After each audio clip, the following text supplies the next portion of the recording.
Hello साथीहरु, म चाहिँ जाँदैछु नानीको शिशु खाद्यको के खिचडीहरु सुजीहरु दिनुहुन्छ होला त। अनि यहाँ हेर्नु न, झोला बोकेर जाँदैछु म। झोला नभेटेर यहाँ रजनीगन्धाको झोला बोकेर हिँड्दैछु। अनि गाइस, हामी चाहिँ यहाँ सिजिगुडी हस्पिटल पनि आएको थिए। दिदीले लिएर आउनुभएको, संगीता दिदीले। संगीता दिदीको अलिकति काम थियो। अनि यहाँ हेर्नुस् न, कस्तो राम्रो गेट फुल फुलेको रहेछ। यहाँ हेर्नुस्, देख्नुभयो कस्तो राम्रो, मलाई त कस्तो मन पर्यो।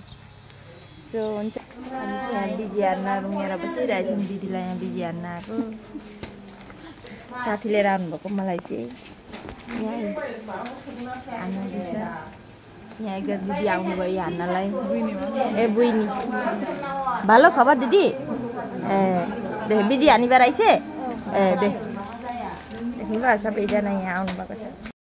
बाइदेऊ बिजी हान्ने, बाइदेऊ भालो खबर? मुजाङ न दे, दिदी बिजी हान्नु हुँदैछ यहाँ।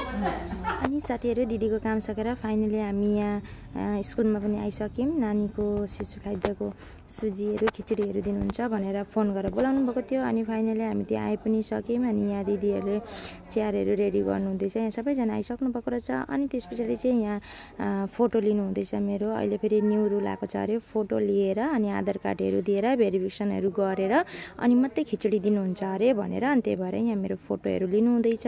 अनि फोटो लिइसकेर अनि यहाँ मलाई सुजीहरु दिनु हुँदैछ दिदीहरुले। सुजी खिचडी नानीहरुको जे पनि थियो। अनि हुन्छ गाइस, हजुरहरुलाई के कस्तो लाग्यो मेरो भिडियो कमेन्टमा भन्नु होला।